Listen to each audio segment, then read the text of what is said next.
Donc, bienvenue à ce nouveau webinaire de l'Institut géopolitique de l'ESCP qui s'intitule «L'Europe est-elle sur la voie d'une énergie abordable, fiable et durable?»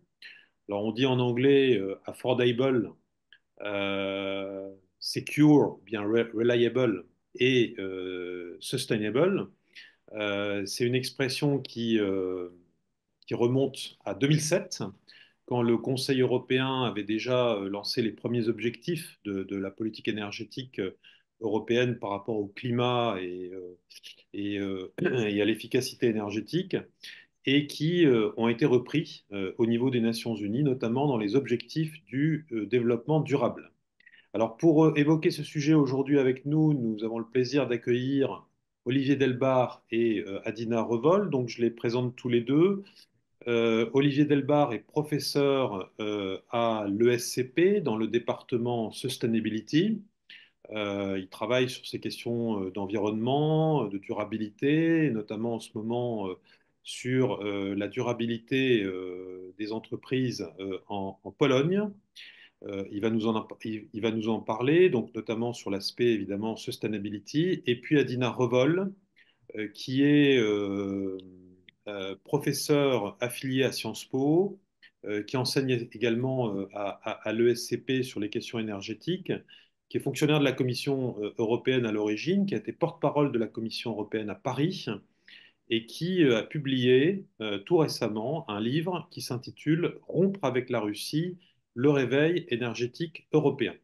Donc plutôt sur l'aspect fiabilité, sécurité énergétique.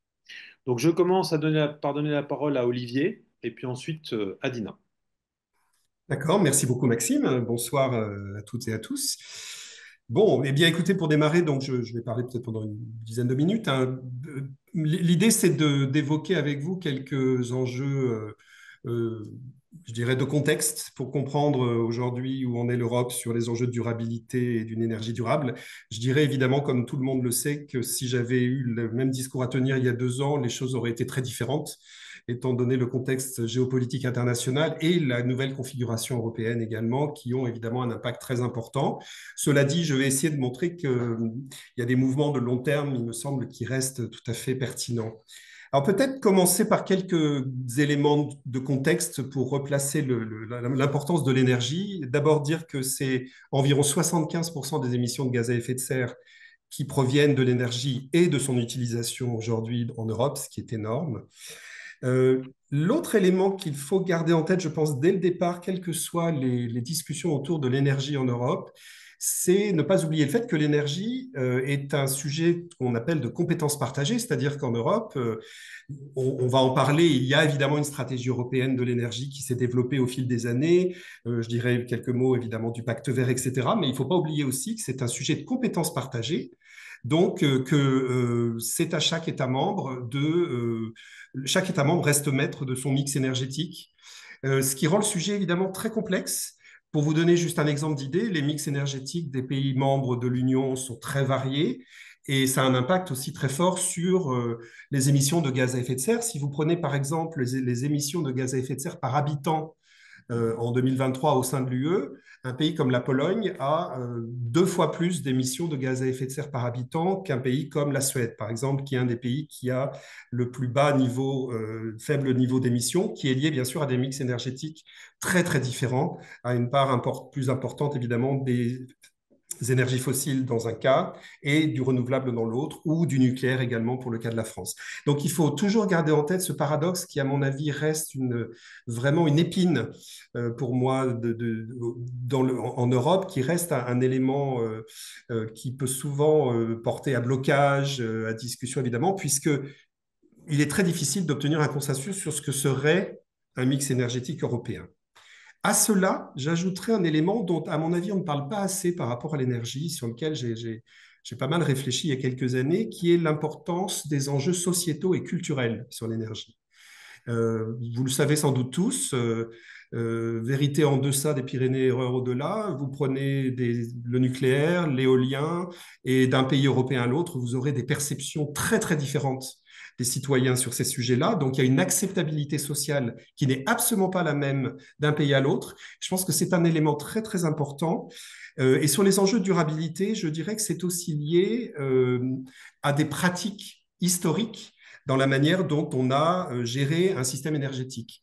La France, traditionnellement, était un pays très centralisé, ce qui va de pair avec l'importance du nucléaire, qui est une énergie qui est liée au centralisme et à l'indépendance française, qui est très ancrée dans tous nos grands corps d'État, etc.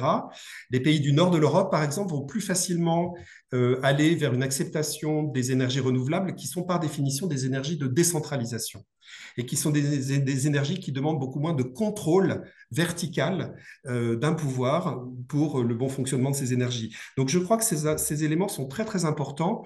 Je parlais de l'éolien et beaucoup en France de critiques de l'éolien notamment. Le nucléaire, comme tout le monde le sait, bien sûr, le nucléaire existe dans à peu près une petite moitié des États membres, mais dans beaucoup d'États membres de l'Union européenne, il n'y a pas de centrale nucléaire ou plus de centrales nucléaires, ou bien dans certains pays, l'énergie nucléaire représente très très peu du mix. Et puis plus récemment, le débat est encore plus complexe parce que si vous prenez les mines de lithium qui se développent aujourd'hui en Europe pour fabriquer des batteries ou pour des batteries électriques ou pour les panneaux solaires, vous avez aussi une acceptabilité qui va varier énormément d'un pays à l'autre avec des mouvements de protestation contre ces mines-là.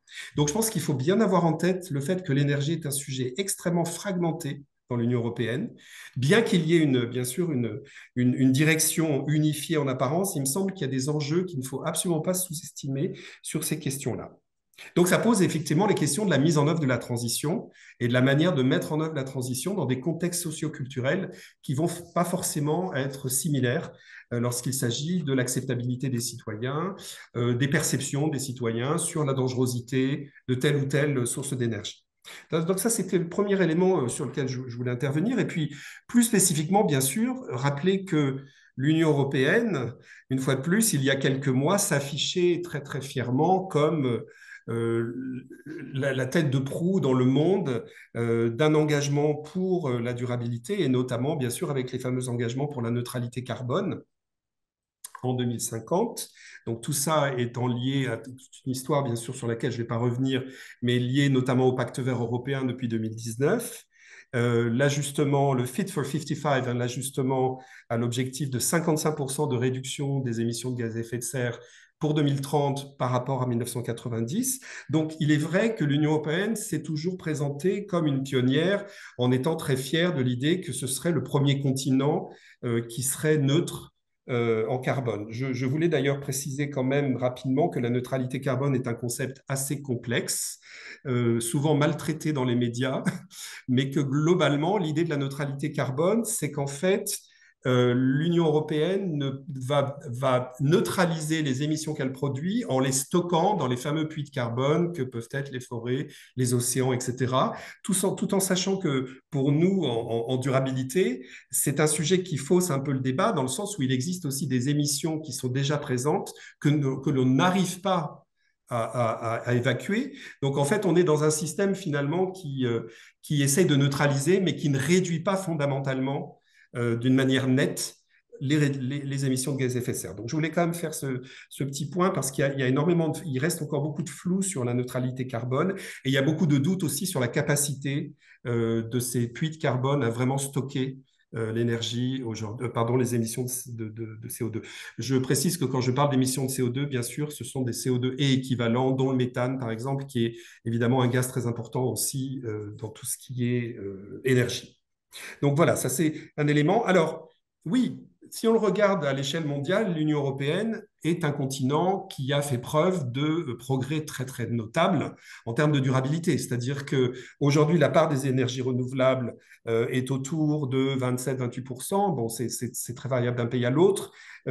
Certains pays européens ont aujourd'hui un mix énergétique qui est fortement dominé par des énergies renouvelables. Donc l'Union européenne a effectivement ouvert la voie. L'efficacité énergétique en Europe a également beaucoup progressé au cours des dernières années. Mais cela dit, la plupart des experts pensent que les objectifs de l'Union européenne sont très difficilement atteignables pour 2050. avec les premiers objectifs intermédiaires pour 2035, 2040, etc. Donc, il y a vraiment tout un débat aujourd'hui. On peut regarder le verre à moitié vide et le verre à moitié plein, je dirais, sur ces sujets-là. À cela s'ajoutent évidemment les derniers mois et la pression très forte des parlementaires européens, des gouvernements européens, sous la pression des extrêmes droites, de la droite européenne, pour bien sûr alléger, réduire fortement les contraintes sur les entreprises en matière notamment de reporting environnemental, mais ce qui peut avoir un impact aussi sur la poursuite des objectifs. Donc aujourd'hui, on est, je dirais, dans une zone d'incertitude par rapport à ces sujets-là. Et j'y ajouterais peut-être pour compléter sur ces enjeux de durabilité, quelques fausses bonnes idées, il me semble, sur la durabilité. Aujourd'hui, l'Union européenne aime beaucoup le gaz naturel liquéfié, par exemple, hein, dont on parle beaucoup. La France, notamment, est un des premiers, je crois, premiers importateurs de gaz naturel liquéfié en Europe.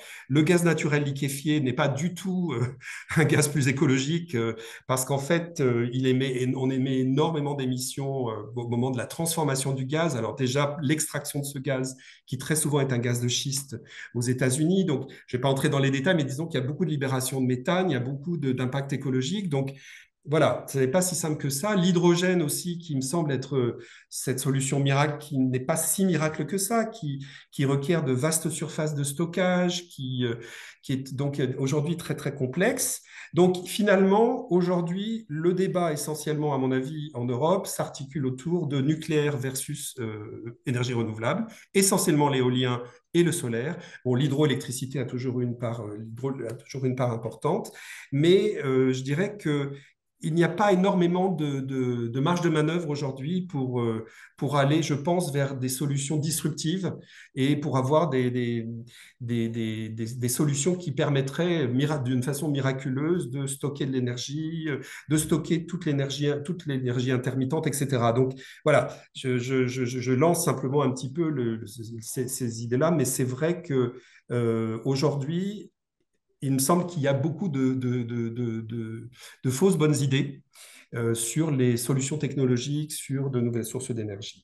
Dernier élément peut-être, et je laisserai la parole à ma collègue, puisque je voulais faire une introduction assez rapide. Donc là, c'est un peu pour donner quelques éléments liés à la durabilité. Je dirais que pour nous, notamment en sustainability, il est absolument indispensable de ne pas dissocier les enjeux de durabilité des enjeux sociaux et d'équité sociale. Et aujourd'hui, bien sûr, l'Union européenne s'est engagée avec un mécanisme de la transition juste, etc. Mais il me semble que beaucoup reste à faire sur ces sujets-là, dans la perception notamment des citoyens européens, qui, je pense, aujourd'hui perçoivent de manière très négative dans beaucoup de cas, dans beaucoup de pays européens, les mesures mises en œuvre pour avoir une énergie plus durable. Donc, on a de véritables enjeux sociaux très importants.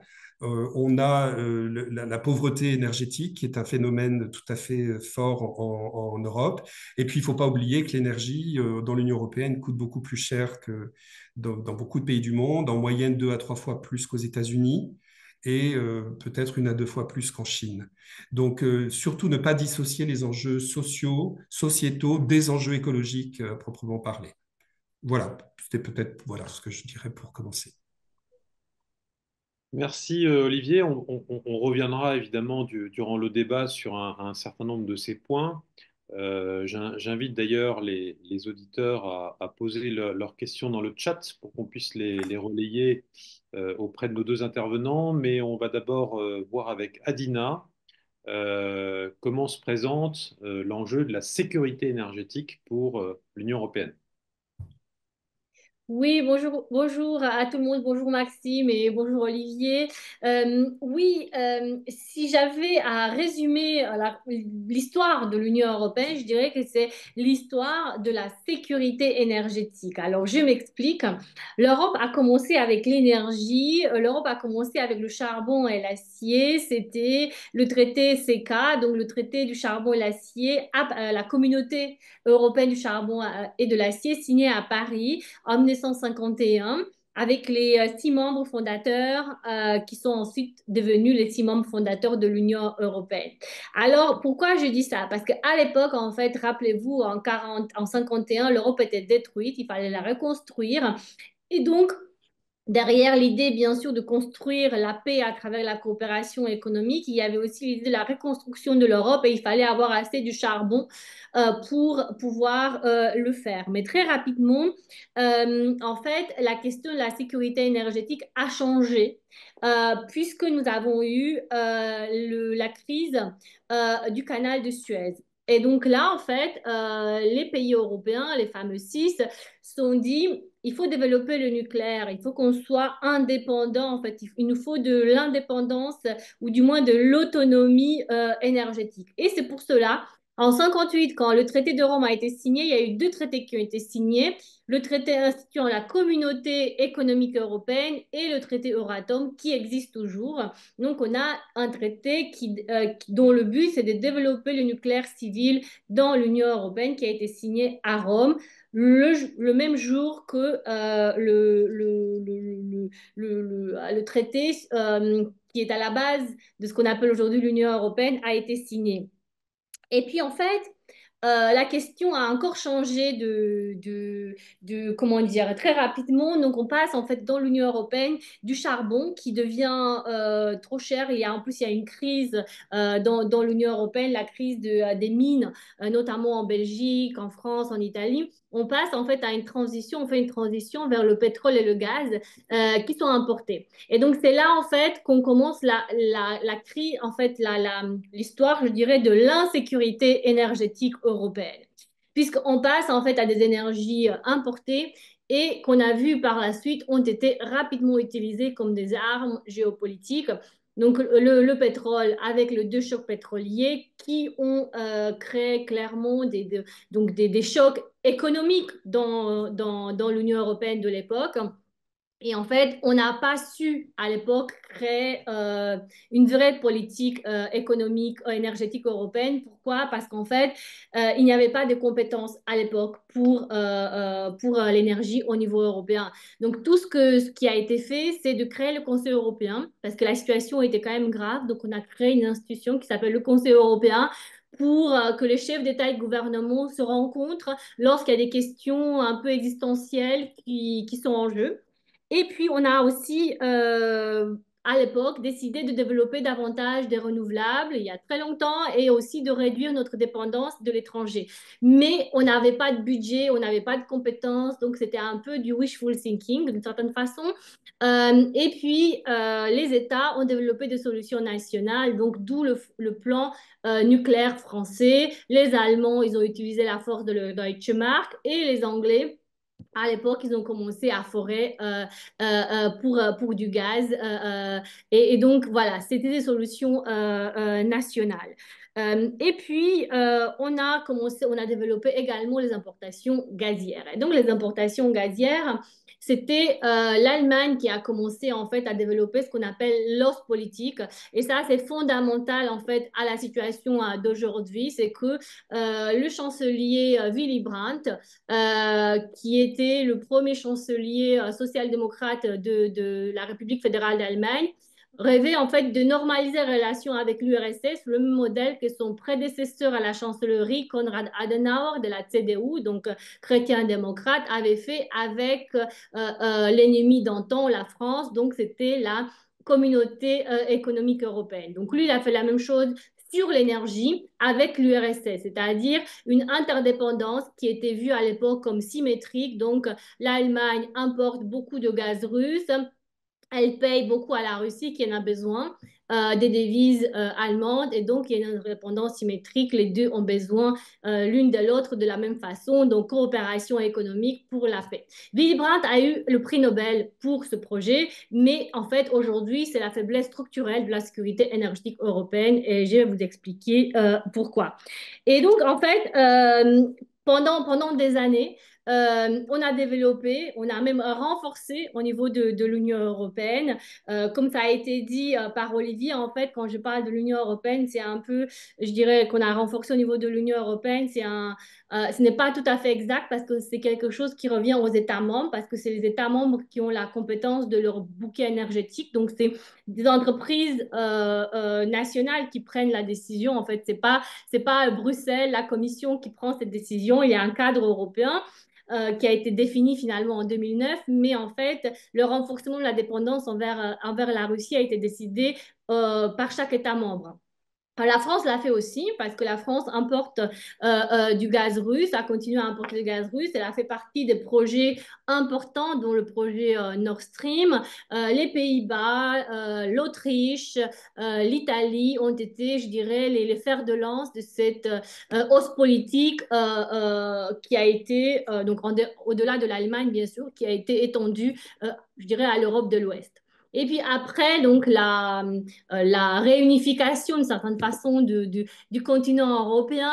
Donc après les révolutions de 1989 et le grand élargissement de 2004, finalement, l'Europe de l'énergie a été très fracturée puisque d'un côté, on avait le pays de l'Est qui avait connu justement ce que j'appelle le facteur russe, c'est-à-dire voilà, le fait que le Kremlin n'est pas fiable.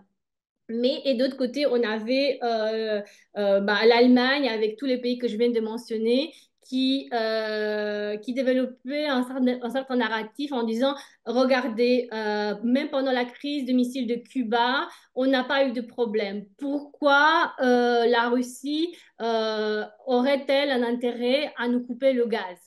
Et donc, ce narratif a été très fort en Europe à partir de 2006 parce que les crises, en fait, l'utilisation du gaz comme arme énergétique a commencé en 2006. Ensuite, en 2009, donc les crises gazières russo-ukrainiennes, lorsque Gazprom utilise un prétexte pour couper le gaz à l'Ukraine. Et puis, en 2006, les conséquences se voient surtout en Ukraine, mais en 2009, les conséquences se voient aussi dans l'Union européenne. Alors, elle ne se voit pas en France, hein, parce que la France a un mix énergétique diversifié, le mix gazier est également diversifié, donc il n'y a pas, en France, il n'y a pas eu de conséquences. Mais des pays, il y a 18 pays où ça s'est vu. Y compris par exemple en Italie, qui était très dépendante du gaz russe. Et donc, des pays comme la Slovaquie, la Bulgarie n'avaient plus de gaz. Moi, je l'ai vécu parce que j'ai vécu en France, mais je suis d'origine roumaine. Et donc, j'étais chez mes parents en Roumanie à l'époque. Et en fait, j'ai vu les conséquences de cette utilisation géopolitique de l'arme énergétique, c'est-à-dire qu'il n'y avait plus de gaz, c'est très simple, donc vous ne pouvez plus rien faire, plus de chauffage, vous ne pouvez plus faire à manger, enfin, c'est le retour à l'âge de pierre, en fait. Et vous avez froid, parce que c'était le 1er janvier, donc il faisait très froid. Et donc, clairement, il y a eu dans l'Union européenne une fracture, je dirais, au sujet de la question russe, une division très forte. Et cette division a été renforcée par le fait qu'il n'y avait pas de compétences européennes, parce que comme je disais, il y a eu, je dirais, pas une volonté, mais les États ne voulaient pas déléguer une partie de la souveraineté énergétique, parce que l'énergie, en fait, elle est capitale pour un État. L'énergie est capitale pour les élections. Et comme il y a des élections tous les 2 ans ou tous les ans, que ce soit au niveau local, régional, national, enfin, les gouvernements ont beaucoup regardé à court terme, n'ont pas regardé à très long terme. Donc, du coup, il n'y a pas eu de volonté de déléguer au moins une partie de cette souveraineté ou de la partager au niveau européen.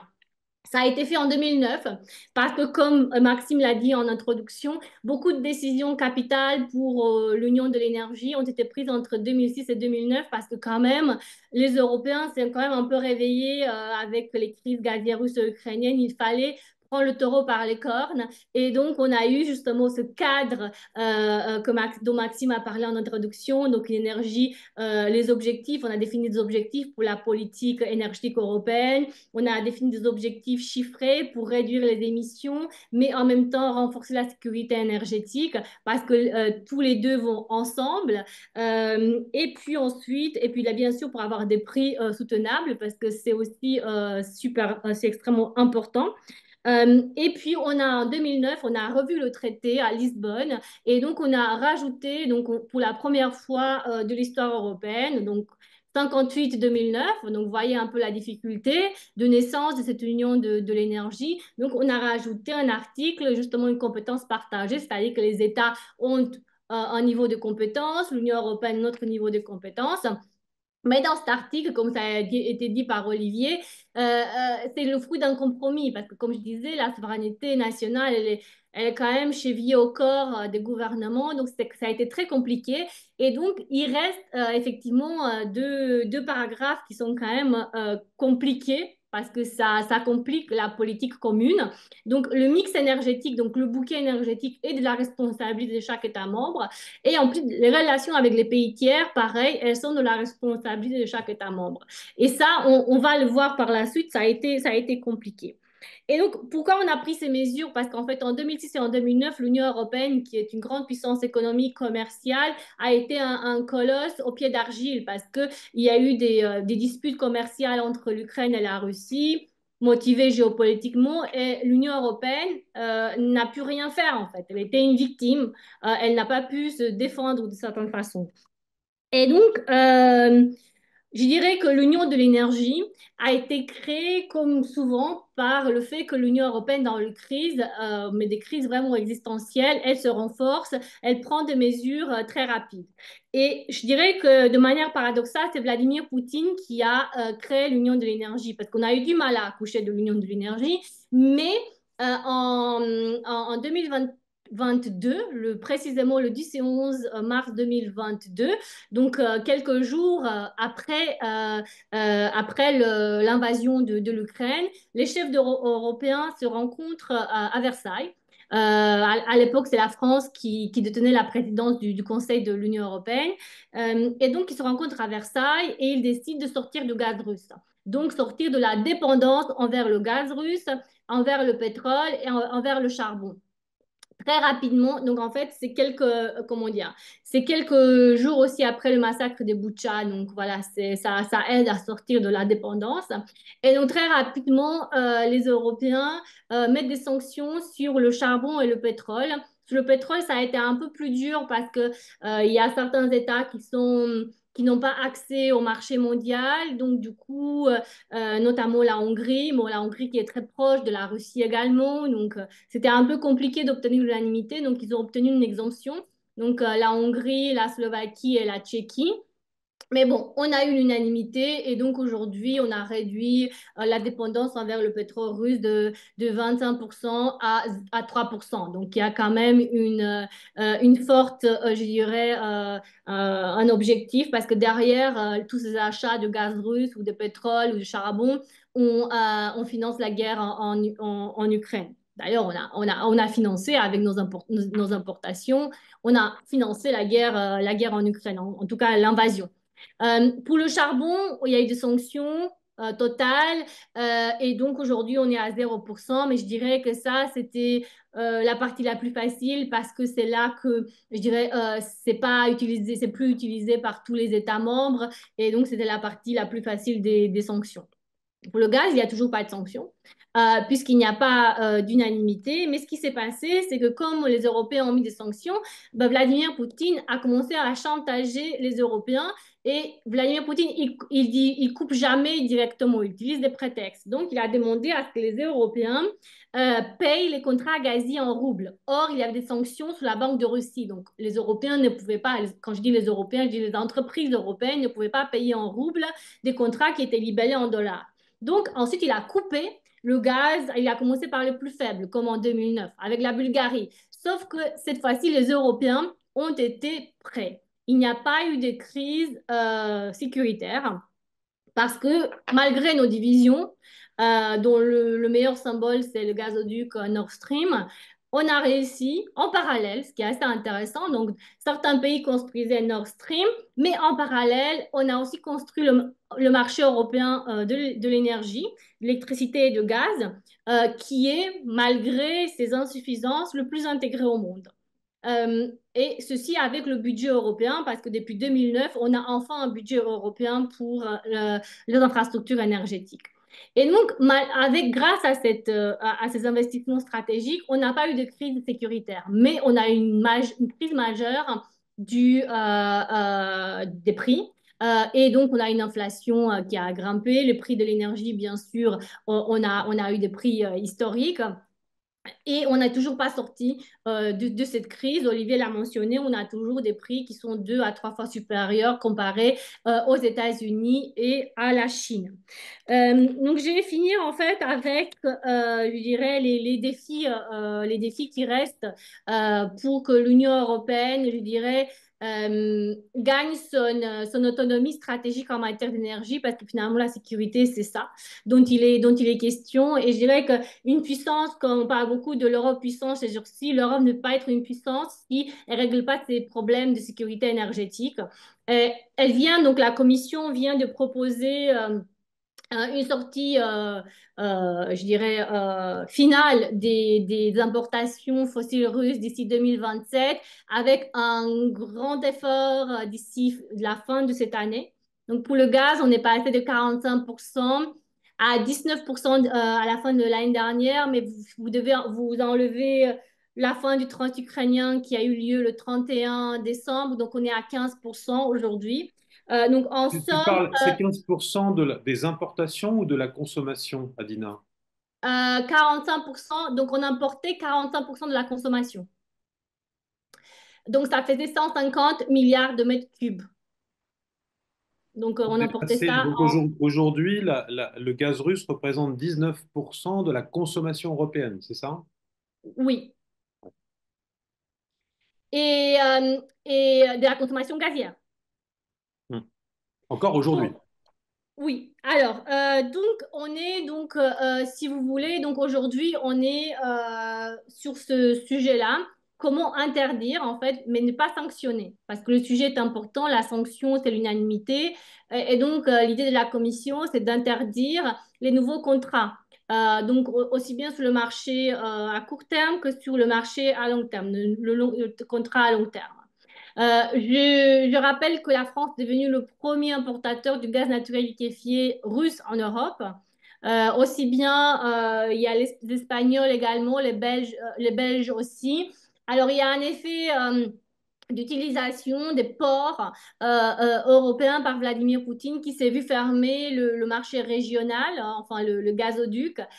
Et donc, il a utilisé les ports européens pour exporter du gaz en Asie.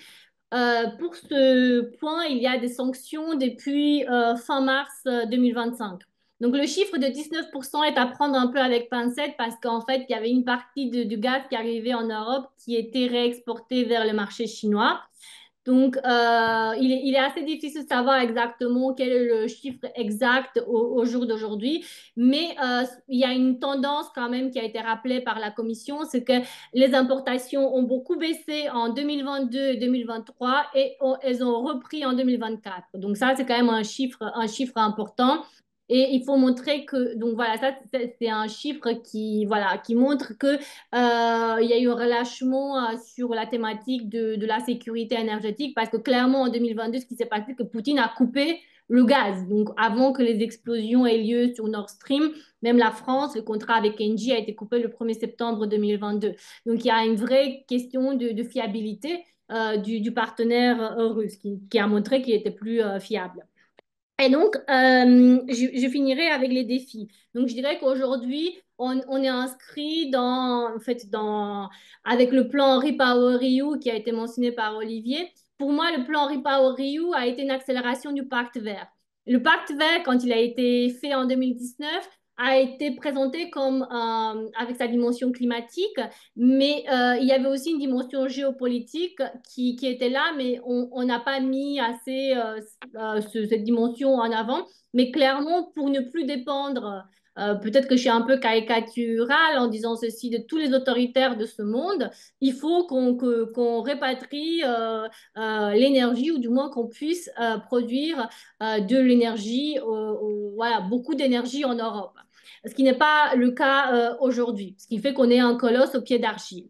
Donc clairement, je dirais qu'on va passer d'ici 2030 d'un système gazier à un système électrique. On a des objectifs très importants pour les renouvelables, 42% donc en 2030. Effectivement, on se pose la question si c'est faisable parce que c'est clairement un sujet. Et puis, quand on dit effectivement système électrique, il y a des enjeux en termes d'investissement, d'infrastructure. Il faut investir massivement. Comment on va investir en sachant que ça, normalement, ça alourdit la facture du consommateur final parce qu'on paye justement dans la facture finale du coût de l'énergie, il y a le coût du réseau. Donc, est-ce que ça va peser sur le consommateur final? Il y a les risques cyber, il y a les risques de blackout, comme on a pu voir en Espagne. Donc, voyons ce qui s'est passé. Et, il y a une enquête en cours justement pour comprendre effectivement ce qui s'est passé. Et puis, il y a la question industrielle. Donc, clairement, l'erreur qu'on a faite, c'est qu'en fait, on a eu une politique énergétique sans avoir une politique industrielle. Donc, clairement, là, on doit avoir une politique industrielle. On s'est donné un objectif dans les industries électriques. On a listé une vingtaine pour avoir au moins 40% de la consommation donc en Europe à l'horizon 2030. Donc voilà, pour ne pas dépendre de la Chine. Les mines ont été mentionnées. Il y a actuellement 47 projets en Europe. Je suis tout à fait d'accord sur l'acceptabilité. Quand on voit que faire une ligne à haute tension, c'est très compliqué. Donc, je me demande comment on peut construire des mines aujourd'hui en Europe. Mais en tout cas, il y a des projets en cours. Il y a des objectifs par rapport aussi aux matières premières critiques pour avoir moins de dépendance, pour ne pas dépendre totalement de la Chine. Et donc, un des moyens, c'est également la politique commerciale diversifiée. Donc, avoir des partenaires au-delà de la Chine à travers des accords commerciaux pour ne pas avoir la même dépendance qu'on a eue par le passé. Et je finirai sur les prix de l'énergie. Alors, parce qu'il y a un impact sur les entreprises et sur les citoyens. La pauvreté énergétique a été mentionnée, c'est un sujet capital. Il y a 10% de la population qui est en situation de pauvreté énergétique. Donc, clairement, au niveau de l'Union européenne, mais après, il y a des États qui sont en situation beaucoup plus précaire que d'autres, mais en France, c'est aussi 10%. Donc, c'est un sujet très important. Et pour cela, je pense qu'il y a une réflexion qui doit avoir lieu sur la taxation, parce qu'aujourd'hui, si vous regardez le coût final de l'énergie, vous avez un tiers qui provient du coût de la source d'énergie, mais après, il y a un tiers, c'est les taxes. Et un tiers, c'est le coût de réseau. Donc, est-ce qu'on taxe l'électricité? Parce qu'aujourd'hui, par exemple, en France, on taxe plus l'électricité que le gaz. Donc, voilà, c'est quand même un sujet. Et puis, pour les entreprises, c'est aussi un sujet parce que tant qu'en Europe, on ne produit pas d'énergie ou pas assez, bah, qu'est-ce qu'on va faire par rapport aux Américains? Je dirais le projet de réindustrialisation, c'est pas sérieux. Et sinon, peut-être le dernier point sur la technologie. Je partage, Olivier, ce que vous avez dit sur l'hydrogène, mais peut-être qu'on peut utiliser davantage les technologies, je dirais, numériques, parce que, par exemple, sous les bâtiments, vous avez mentionné justement le fait qu'aujourd'hui, il y a beaucoup le débat entre le nucléaire et le renouvelable. Je pense qu'on peut réduire davantage la consommation de gaz, notamment aux technologies numériques. Et là, on a des entreprises en Europe comme Schneider, par exemple, qui sont encore leaders dans le monde pour les bâtiments intelligents.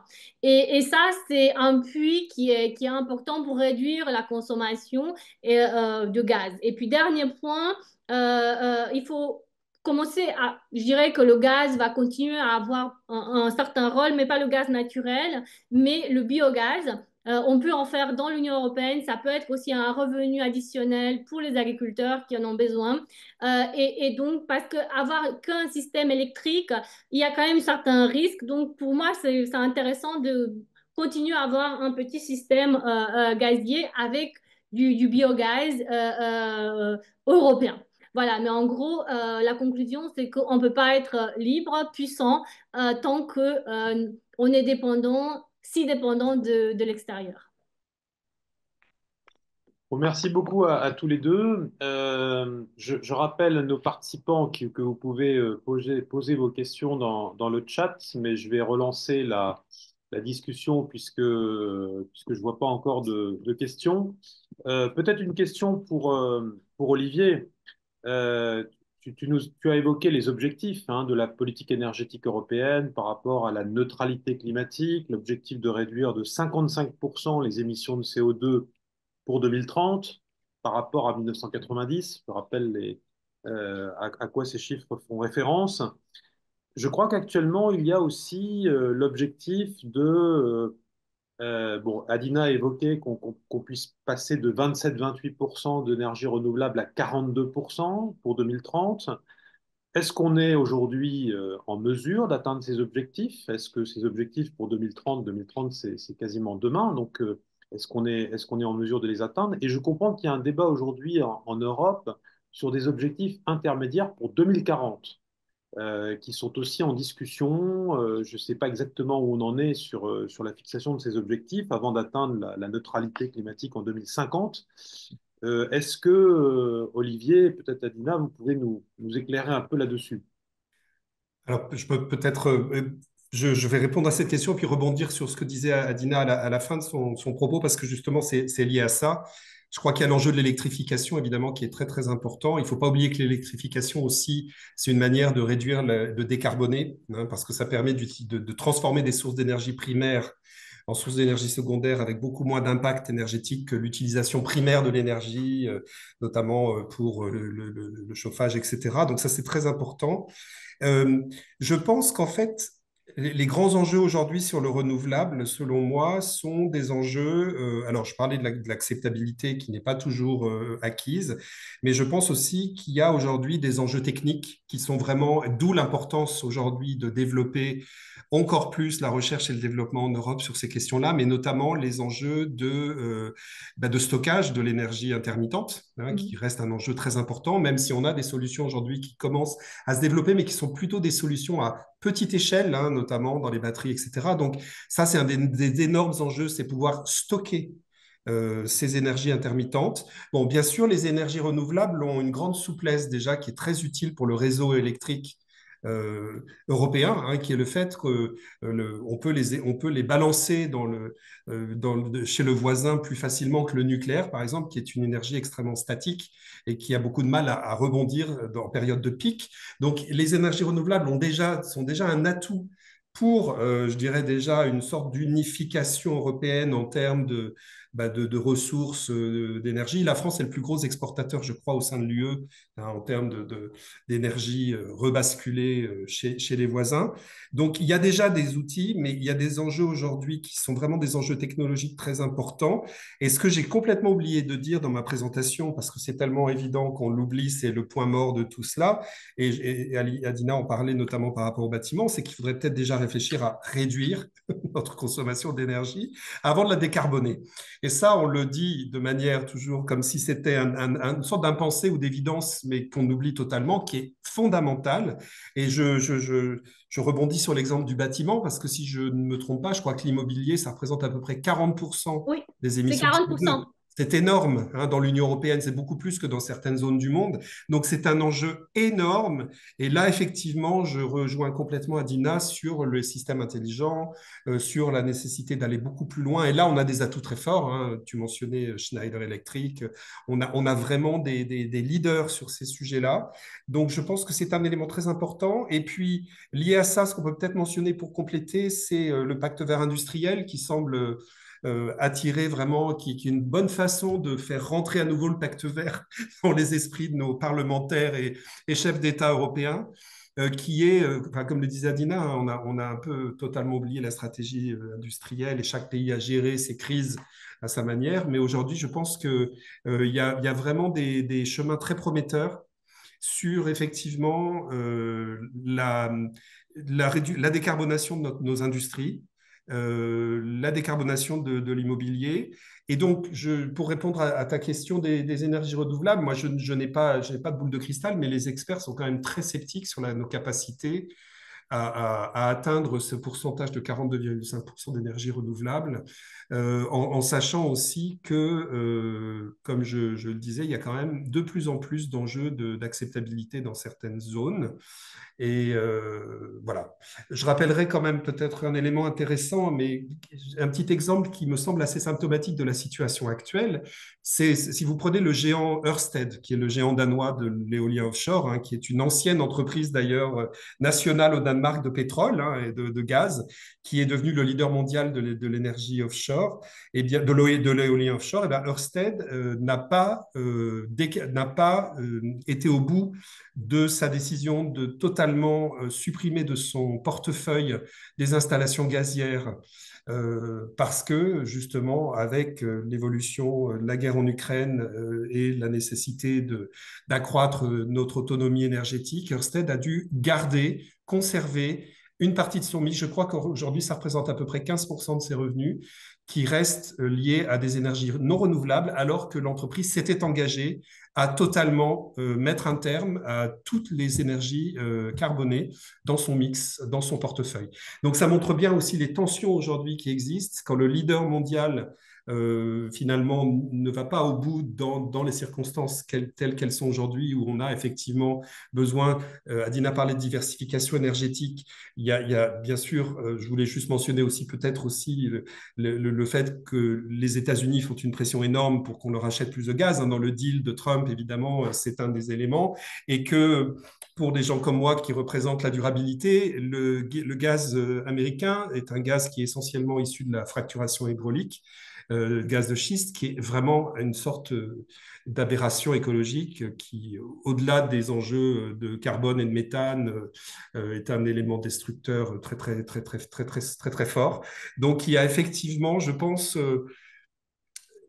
qu'il faut rester assez, comment dire, assez réaliste sur la capacité d'aller vers ce niveau de mix en énergie renouvelable au niveau européen, parce que certains pays l'ont atteint. Je crois que la Suède est à 45%, son mix énergétique, etc. Donc, évidemment, il y a une diversité en Europe, mais pour des pays comme la Pologne ou pour des pays qui dépendent encore fortement des énergies fossiles, je pense qu'il faut rester réaliste. Et je crois très fortement de mon côté à l'importance du nucléaire aujourd'hui, même si j'ai beaucoup évolué là-dessus. Vous savez, c'est un débat chez nous, chez les gens de la durabilité, il y a une sorte d'idéologie un petit peu dans tous les sens, mais je pense qu'aujourd'hui, c'est raisonnablement, le nucléaire est vraiment une solution d'appoint très importante aujourd'hui pour l'Union européenne, en tout cas dans les pays qui l'acceptent. Et je pense que c'est ce qui peut permettre d'aller plus loin dans la décarbonation. Je ne crois pas qu'on puisse atteindre le niveau de renouvelable tel qu'il a été envisagé, au niveau en tout cas des 27 États. Voilà. Merci pour cette réponse très claire, Olivier. J'en profite puisque ça y est, je vois des questions dans le chat. Je rebondis tout de suite sur le nucléaire, puis après, je voudrais vous interroger sur la comparaison Europe, États-Unis, Chine, qui est évoquée. Sur le nucléaire, donc, on voit que ça coûte très très cher, les nouvelles centrales, qu'il y a des risques. Donc, comment vous voyez évoluer l'acceptabilité du nucléaire, le rôle du nucléaire, est-ce que c'est vraiment un atout en matière de coût? Est-ce que ça a aussi un coût, le nucléaire? Puisque tu évoquais ça, Olivier, peut-être en premier, puis peut-être après Alors, Adine. très rapidement, je laisserai la parole à Dina.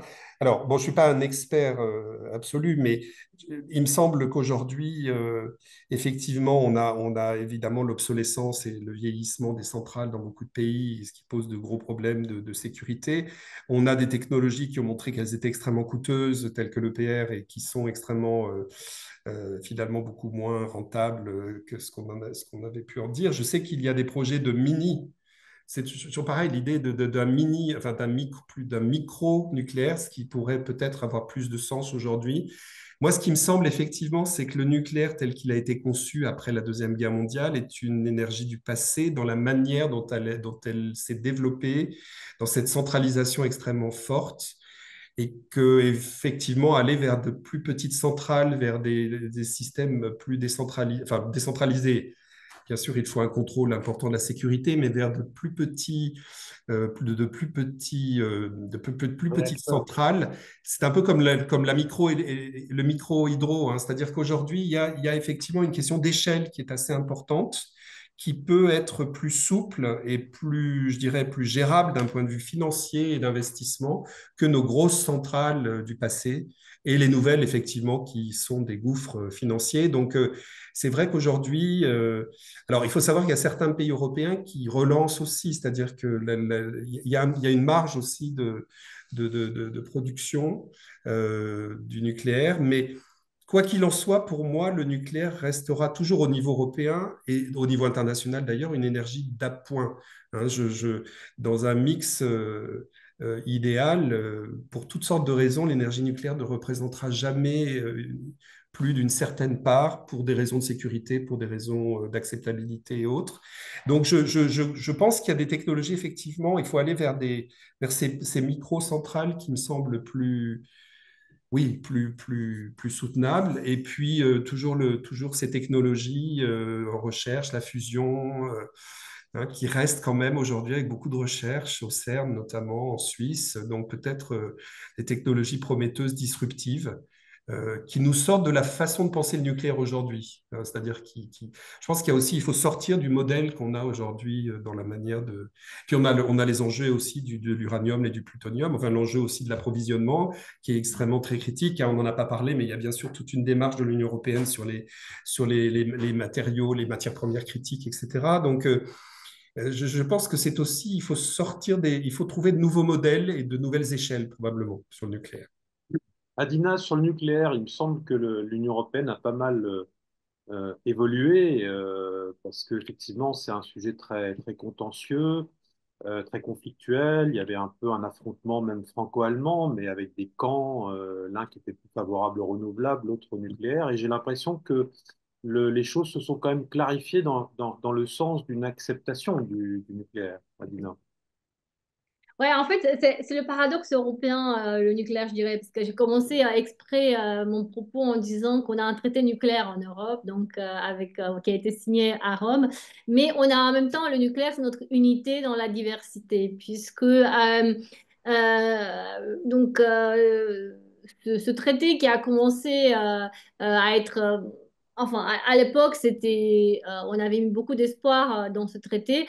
Après, il y a eu des accidents qui ont eu lieu en dehors de l'Union européenne et donc qui ont changé complètement la perception du nucléaire, sauf en France. Mais il faut rappeler que Tchernobyl a fait que le programme nucléaire italien a été arrêté. Il y a eu un référendum. Après, il y a des camps. Enfin, c'est abusif, mais en tout cas, il y a l'Autriche, le Luxembourg qui sont allés jusqu'à poursuivre la commission devant la Cour de justice lorsque l'aide d'État pour Hinkley Point C a été approuvée. Donc vraiment, c'est très puissant. Et donc, bien sûr, l'Allemagne, qui suite à l'accident, donc c'est pas un accident nucléaire, mais c'est au tsunami de Fukushima, il y a eu a pris la décision unilatérale, sans informer ses voisins, de la sortie du nucléaire, alors que le gouvernement d'Angela Merkel venait de prolonger la durée de vie de centrales nucléaires, parce qu'il faut rappeler que dans l'Union européenne, on a les normes de sûreté les plus élevées au monde, puisque dans le traité Euratom, donc il y a la recherche, bien sûr, et les investissements pour des technologies nucléaires en Europe, mais également donc des normes. Donc on a des inspecteurs on a des normes communes, et après les inspecteurs qui vérifient aussi bien l'approvisionnement que les centrales. En coopération, bien entendu, avec les autorités nationales.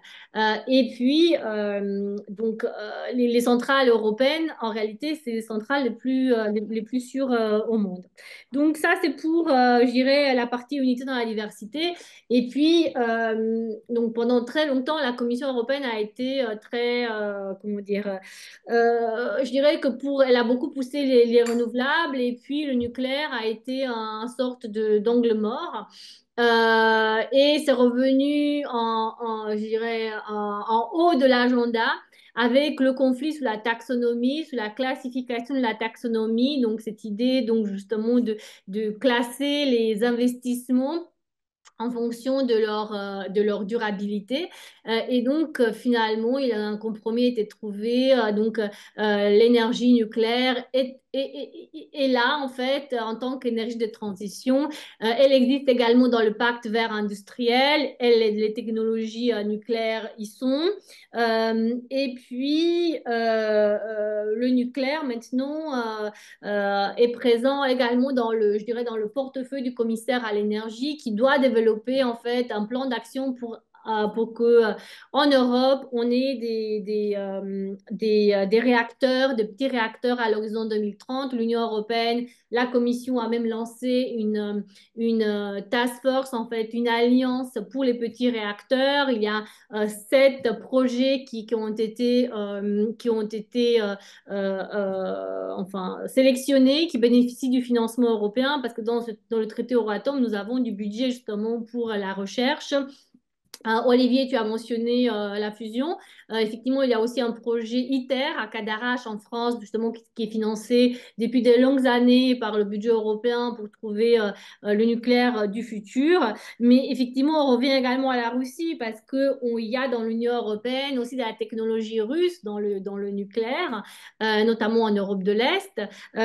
Et puis également dans l'approvisionnement. Donc, ça, la sortie donc, des énergies russes, ça passe aussi par le nucléaire et par des technologies de conversion qui sont aujourd'hui développées par l'American Westinghouse. Olivier, tu as mentionné également le fait que certains États reviennent effectivement, enfin, réfléchissent à relancer ou ont relancé des programmes nucléaires tout à fait après l'invasion de l'Ukraine. Ça a été le cas de la Pologne notamment. Mais là encore, c'est un projet, enfin, c'est un projet qui est très important parce que, en gros, la Pologne peut décarboner, je pense, sans être schématique, elle peut décarboner que si elle passe par un grand programme nucléaire, ce qu'elle fait. Mais pour le moment, c'est Westinghouse qui gagne les appels d'offres. Mais il y a un traité, justement, le traité qui a été signé, bilatéral, qui a été signé à Nancy cette semaine. Voilà, moi j'ai lu quand même des choses sur la coopération en matière nucléaire, au-delà du nucléaire militaire. Donc voilà, je dirais que c'est un signal positif parce que finalement, bah, l'autonomie stratégique, ça passe aussi par des technologies européennes et en l'occurrence ici françaises. Sur les petits réacteurs, bah, enfin, le sujet pour moi, c'est enfin c'est pas, la technologie n'est pas encore mûre, donc il faut finaliser la technologie et après ça a été mentionné par Olivier, c'est des questions de sécurité, de sûreté, parce on va en avoir beaucoup plus en fait. Donc, comment sécuriser ces petits réacteurs en fait enfin, pour les sécuriser notamment vis-à-vis du risque terroriste. Donc ça, c'est un vrai enjeu. Voilà, finaliser, pour finir mon propos, l'Italie réfléchit également à revenir au nucléaire. Voilà, Olivier l'a dit, je suis tout à fait d'accord, c'est une question d'échelle en fait, c'est-à-dire que il y a certains pays qui ne peuvent pas décarboner sans le nucléaire, donc c'est une énergie d'appoint. Il y a renouvelable, il faut décarboner le gaz également, faire des économies massives d'énergie et puis voilà, faire des renouvelables made in Europe. Alors, je vais vous relancer sur une autre question importante qui est évoquée aussi dans le chat, c'est la comparaison entre l'Europe, les États-Unis et la Chine. Parce que effectivement, un des problèmes clés, c'est le coût de l'énergie, le prix, les consommateurs, et ça impacte aussi l'acceptabilité de l'effort pour réduire les émissions de CO2 et faire la transition climatique. Bon, on voit que les Américains ont un coût de l'énergie beaucoup moins cher. Bon, je ne sais pas exactement si c'est le cas aussi pour la Chine. La Chine, elle est engagée assez clairement, semble-t-il, aussi vers la voie de la neutralité climatique. Je crois que c'est 2060 pour la Chine. Mhm. Ils ont fixé un objectif. Les Américains n'ont pas fixé d'objectif.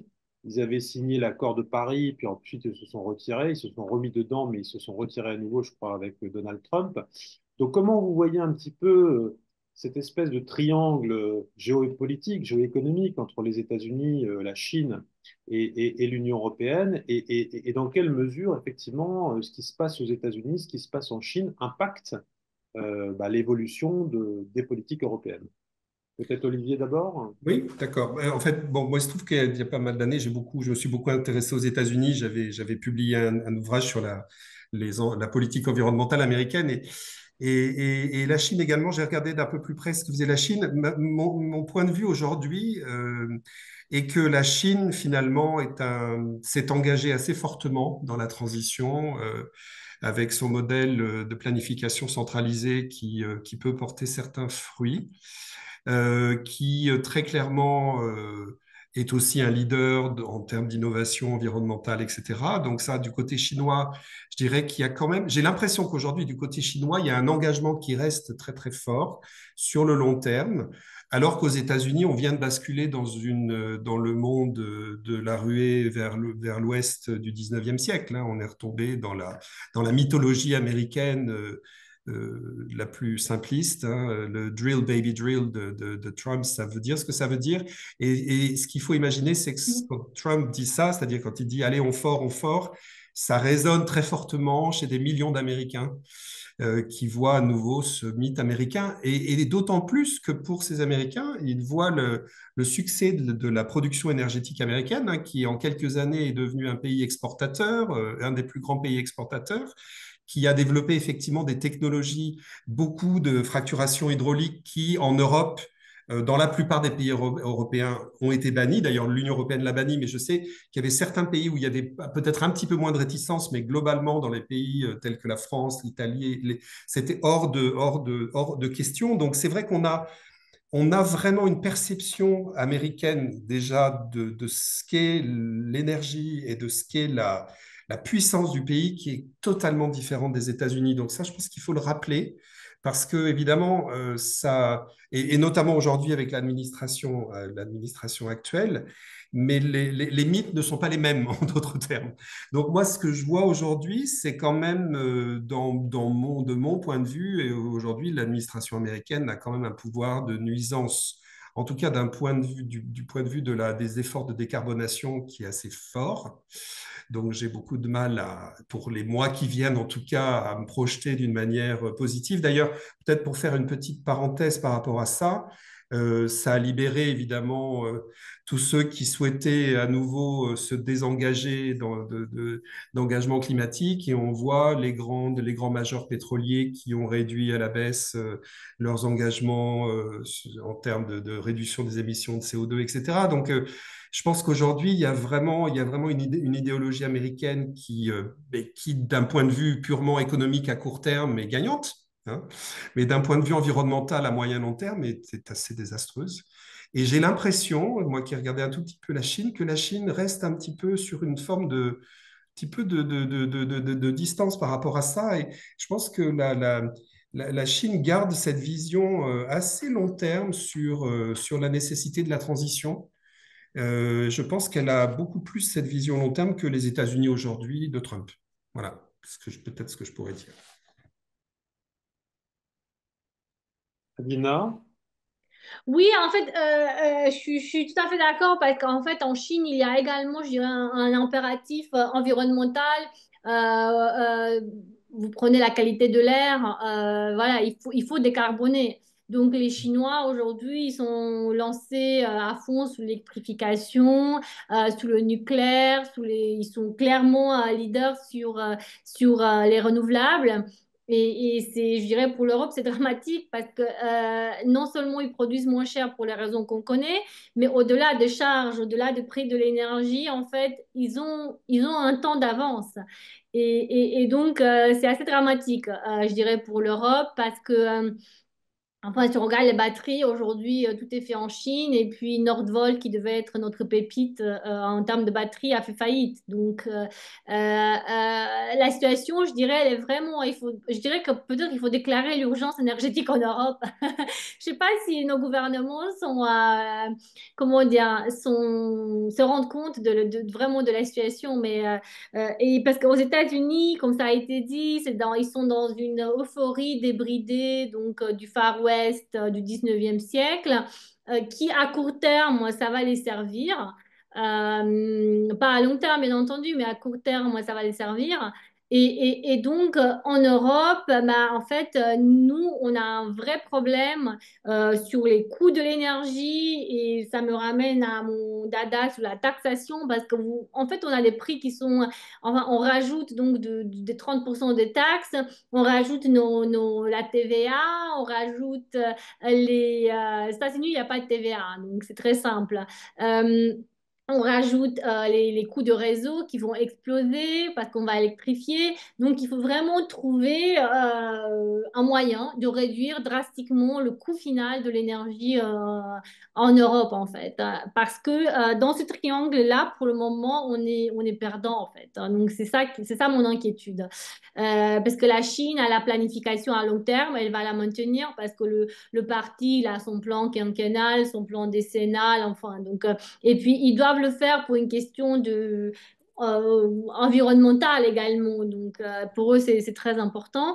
Et aux États-Unis, bah, à court terme, ils vont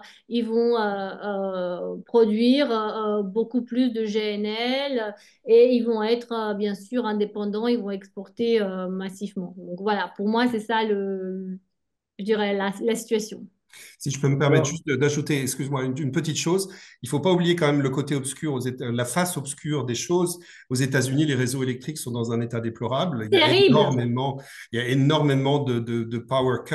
Il y a des Mhm. enjeux absolument terribles, hein. Donc voilà, et c'est vrai que on a un coût très élevé d'entretien de notre réseau en Europe, mais qui, comparativement, je pense, malgré la panne massive en Espagne et au Portugal, est un réseau beaucoup plus solide. La Chine également a énormément de problèmes de perte d'intensité énergétique, etc. Donc, c'est vrai qu'on a un coût en Europe qu'on supporte, mais qui est effectivement un coût qui nous permet quand même d'avoir globalement un réseau interconnecté qui fonctionne quand même pas mal. Voilà.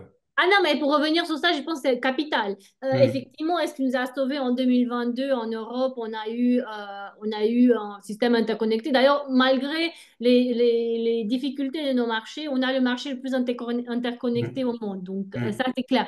Et puis oui, tu as raison, Olivier, de mentionner le fait qu'aux États-Unis, ils ont un gros problème d'infrastructure. Et d'ailleurs, c'est assez marrant parce qu'ils ont eu cette crise au Texas. Et en fait, où il n'y a plus eu donc d'énergie et il y a eu des morts en fait, alors que pour les accidents nucléaires, il y a eu 400 morts en fait, plus que pour tout en fait pour tout accident nucléaire dans l'histoire de l'humanité. Mm. Et donc il y a eu 426 morts lors de cette panne générale au Texas. Donc c'est parce que Texas n'est pas connecté avec les autres États Oui. et ils refusent de le faire parce que ça coûte de l'argent, donc ils bénéficient justement à l'énergie la moins chère. Donc effectivement, mais mon propos était surtout sur la taxation en Oui, fait. bien sûr, bien sûr. Voilà, c'est par rapport à ça, pas par rapport au coût de réseau, hein. Oui, bien sûr. alors, il y a une question aussi sur un sujet qui est souvent abordé dans le débat public, politique. C'est la question du prix de l'électricité, du prix fixé par l'Europe, par le marché européen de l'électricité, avec le sentiment, je ne sais pas si c'est vrai, parce que je ne suis pas un spécialiste, mais vous allez peut-être nous éclairer, sur le fait que bah, la France paierait son électricité plus chère par rapport à d'autres pays, alors que si elle n'était pas dans ce marché, grâce au nucléaire, elle aurait une électricité plus faible. Comment ça fonctionne, cette question-là du prix de l'électricité dans le marché européen intégré? Alors, je veux dire quelques mots, mais je suis pas du tout spécialiste, hein. Enfin, je connais le mécanisme, mais pas de manière extrêmement précise. Simplement, je pense qu'il y a effectivement des coûts très différents d'un pays à l'autre en Europe sur l'électricité. Mais par exemple, si je ne me trompe pas, je pense que l'Allemagne a un coût beaucoup plus élevé, mais a une consommation d'électricité beaucoup par habitant qui est plus faible, notamment par exemple dans les habitations. Donc, ce qui l'un dans l'autre, c'est-à-dire que je pense qu'en France, on a des efforts à faire en termes aussi d'efficacité de consommation énergétique, ou en tout cas d'acceptabilité aussi de vivre peut-être dans des températures plus basses, etc. Mais sur les mécanismes du marché, je vais peut-être laisser Adina qui connaît sûrement mieux que moi le système parce qu'il est assez complexe. et, et très controversé, mais bon, j'avoue que je ne suis pas vraiment la meilleure personne pour ça. Adina? Adina, Oui, je ne sais alors effectivement, toute cette polémique est sortie de la bouche de Bruno Le Maire, pas. qui nous a dit en 2022 que c'était un système absurde et obsolète. Alors, il faut rappeler, je vais faire un peu d'histoire en fait, parce qu'il faut comprendre d'où on est parti. En fait, ce système qu'on appelle du coût marginal, ça veut dire que donc dans le système, on équilibre le système, la sécurité du système, avec la dernière centrale appelée qui assure la sécurité du système. Parce que si la dernière centrale qui est appelée ne retrouve pas son coût, elle n'a aucun intérêt pour produire. Et donc, pour assurer justement la durabilité du système, donc d'abord, on donne la priorité au nucléaire et aux renouvelables, et ensuite, on appelle les autres centrales qui sont plus carbonées, donc le gaz et le charbon. Et donc, effectivement, le système s'équilibre en termes de sécurité avec des énergies fossiles. Et donc, sans ce système équilibré, par exemple, la France, donc au niveau européen, ce n'est pas mes chiffres, c'est les chiffres du régulateur français, la France serait en panne 40 jours par an. C'est-à-dire que l'équilibre du système donc, se fait au niveau régional dans le cadre d'un marché européen.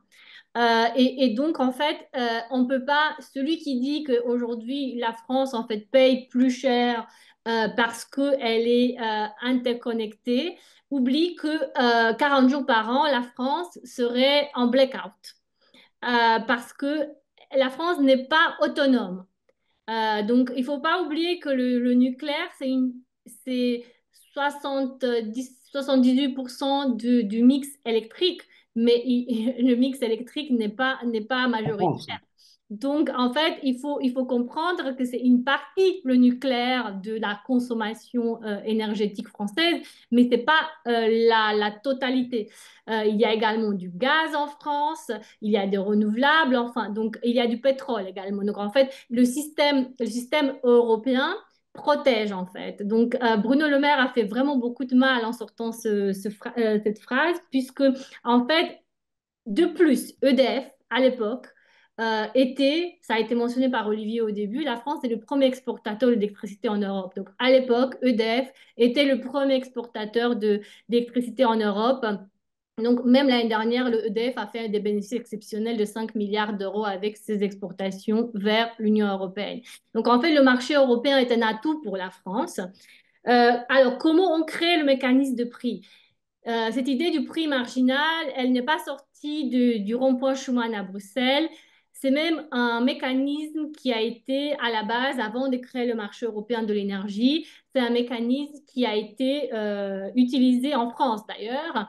Et donc, en fait, ce mécanisme qui existait en France, ensuite a été mis dans la législation européenne et donc, en fait, le marché en fait, européen, il est intégré par région, en fait. Ça s'appelle des bidding zones. C'est des régions, donc, de zones en fait, bon, vous m'aidez, bidding en français, c'est to bid. L'appel Euh, d'offres, enfin oui. voilà, exactement, Ouais, c'est ça ouais. l'idée.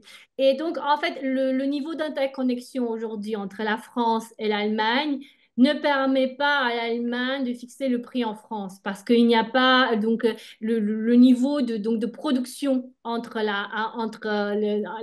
dirais, en Allemagne ne permet pas de fixer le prix en France. Donc, il y a effectivement un système de prix marginal, mais en fait, c'est pas l'Allemagne qui fixe le prix en France. Donc justement, aujourd'hui, au lieu de dire que c'est le marché européen qui est coupable, si on allait vers un système de plus en plus vert, on n'aurait pas ces discussions. Et puis, dernier point, je veux le clarifier, sous la sortie du marché européen, parce qu'on a beaucoup entendu, c'est l'exception ibérique. Les Espagnols et les Portugais ont obtenu la sortie du marché européen et que c'est beaucoup mieux. Alors, rien de plus faux. les Espagnols et les Portugais sont déjà mal connectés au système européen, puisque la France s'est beaucoup opposée. Donc, le niveau d'interconnexion actuel est de 4%. On est en train justement de construire une nouvelle connexion qui portera le niveau d'interconnexion à 8% en 2027. Mais d'ici là, on est à 4%. Et donc, en fait, ils sont presque pas intégrés. Et donc, en fait, ce qui s'est passé, c'est que le gouvernement de Pedro Sanchez a mis en place un sort de système d'aide d'État, parce que c'est ça qu'ils ont. Donc la Commission a approuvé un système d'aide d'État, ce qui veut dire que le producteur, en fait, il est compensé sous la différence de prix, il est compensé par le gouvernement. Donc finalement, le système de sortie espagnol, ce n'est pas un système de sortie, c'est un système d'aide d'État où c'est le contribuable espagnol qui paye, alors qu'en France, le gouvernement français a mis en place les fameux chèques énergie. On a eu des prix réglementés pendant de très longues années, justement pendant la crise. Donc, on a été protégé également pour ne pas subir le prix donc comment dire, le prix finalement du marché. Puis peut-être le tout dernier point, on a beaucoup parlé du marché européen parce que c'est très facile de dire c'est la faute du marché. Il y avait un problème dans ce marché, c'est pas le prix marginal. C'est en fait que le marché n'a pas été conçu pour faire face à un problème géopolitique. Qu'est-ce qui s'est passé en 2022? En août 2022, quand le prix du mégawattheure est arrivé à 300 euros, c'est qu'en fait, Vladimir Poutine avait coupé les vannes. En même temps, on avait une panne de vent en Europe et une panne nucléaire en France. Enfin, on avait la moitié du réacteur qui était fermé. Et en même temps, une relance partout dans le monde. Donc, la demande était énorme. Les entreprises européennes gazières voulaient remplir les stocks. Donc, il y avait vraiment une pression très forte sur la demande. En fait, l'offre est très, très limitée. Donc, en fait, on a eu une explosion. Tout le monde était en panique. Donc, on a eu une explosion du marché à court terme.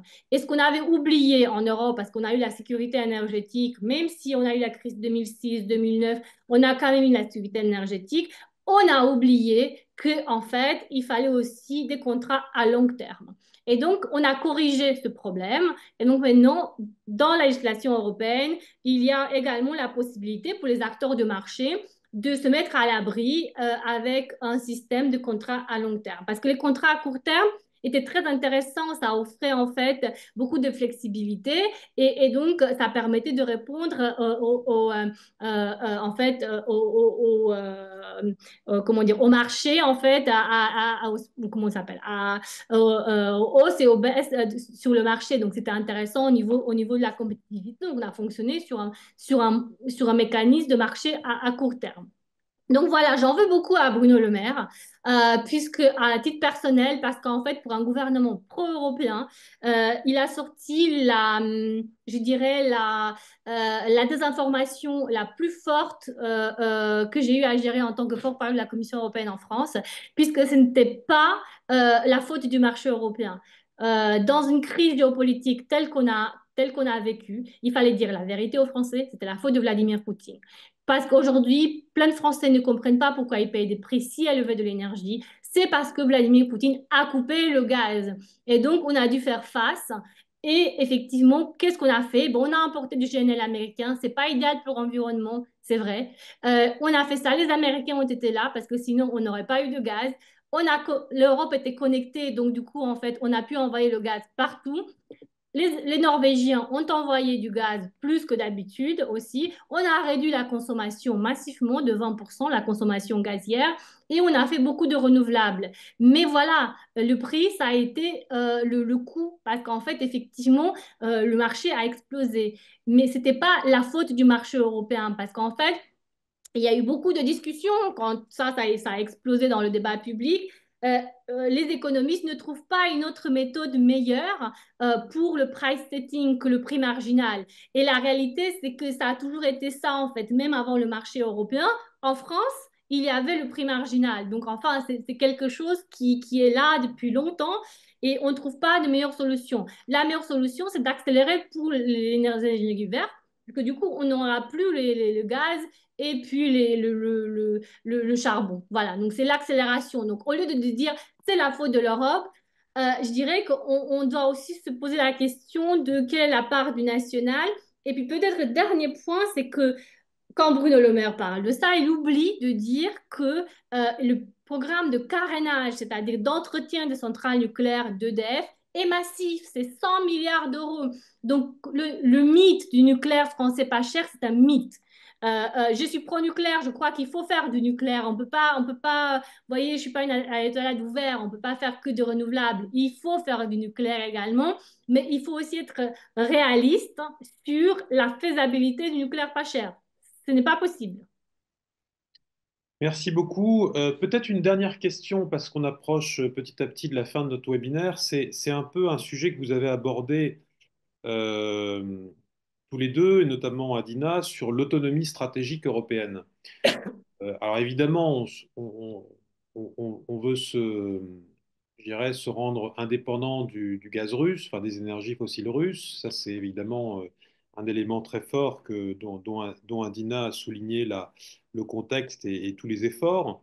Mais est-ce que vraiment tout ce qu'on est en train de faire sur l'augmentation du renouvelable, sur la transition énergétique va nous permettre véritablement de substantiellement améliorer notre autonomie stratégique, notre indépendance, notre sécurité énergétique, indépendamment de la question du coût. Et du coup, effectivement, est-ce qu'on on voit des améliorations significatives par rapport à ça, sachant qu'il y a aussi d'autres dépendances qui se créent par rapport aux matières premières.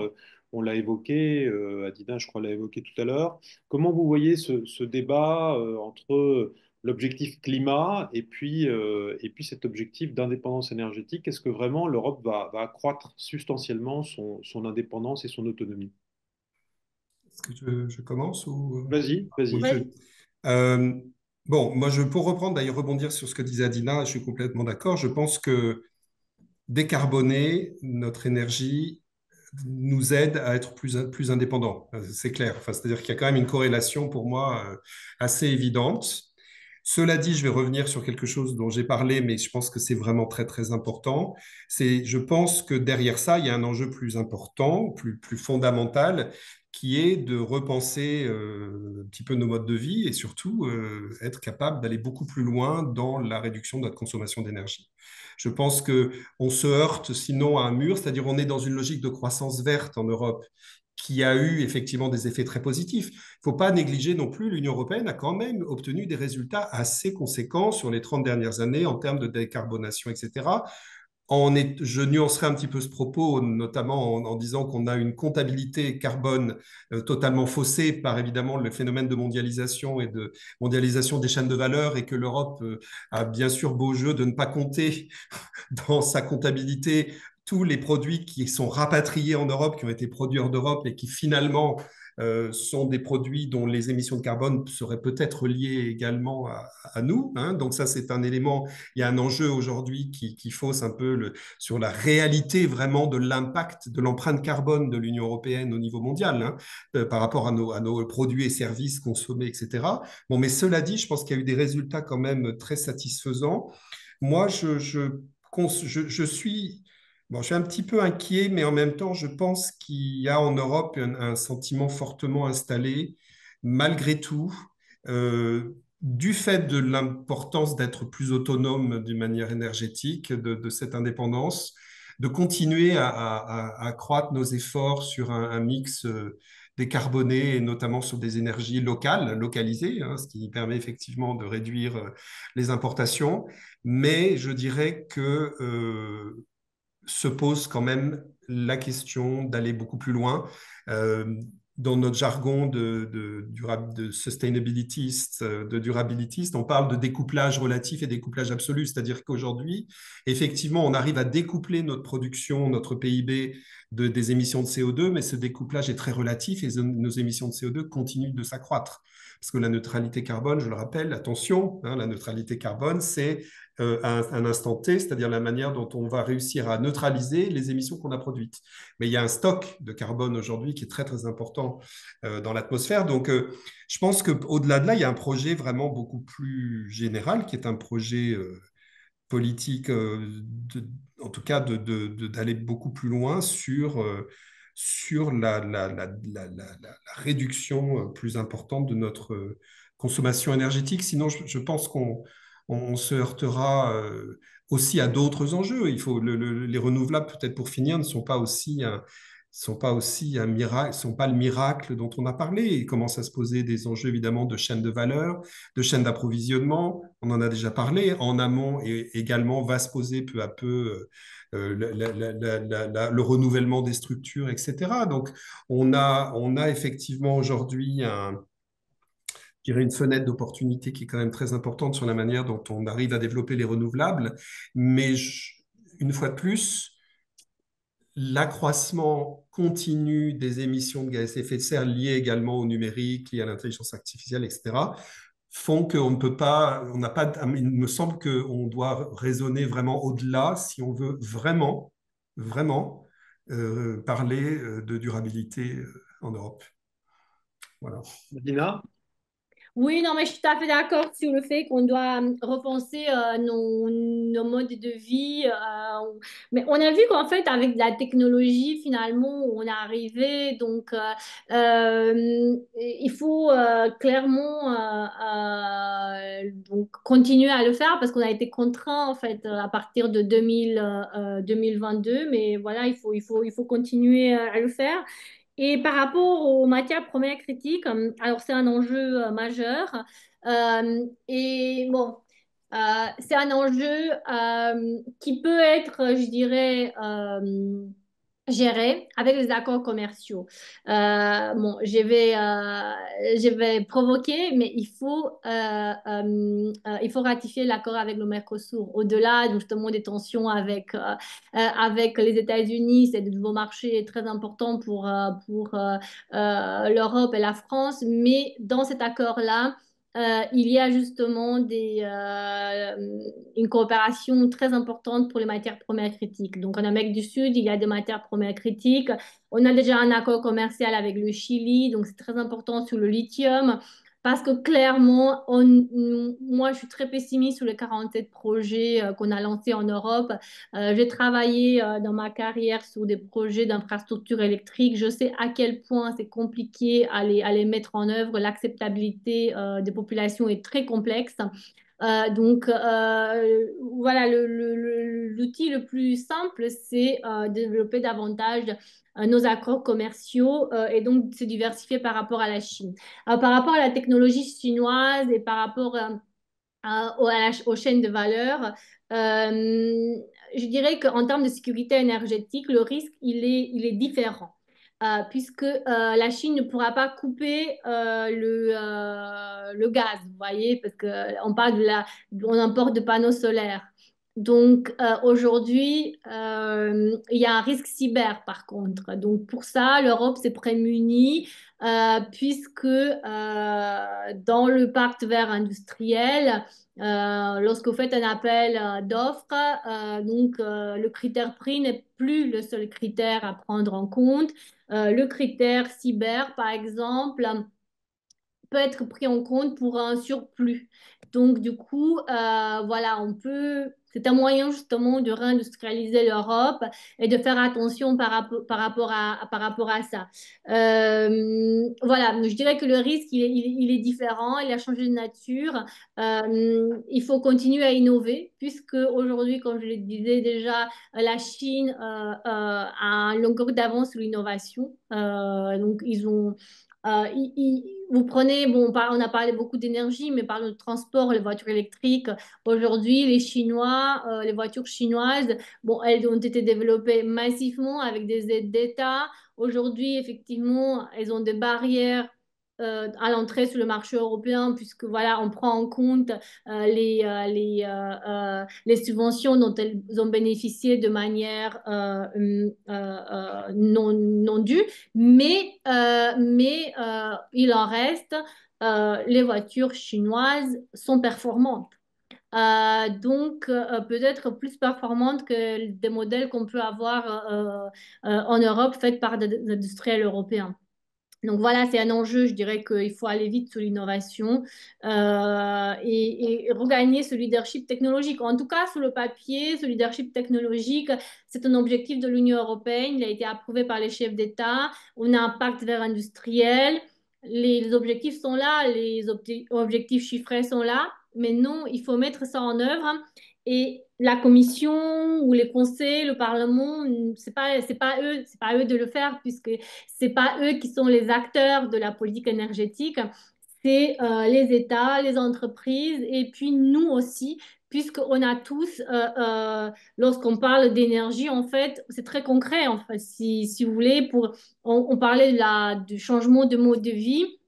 Je peux vous dire que moi, j'ai changé peut-être également de mode de vie. Je suis frileuse, mais néanmoins, j'ai adapté mon mode de vie et puis je m'habille différemment parce que voilà, je veux consommer moins. Donc, et puis voilà, je consomme moins, je paye moins parce qu'aujourd'hui, effectivement, les factures sont aussi importantes. Donc, il y a un enjeu pour tout le monde.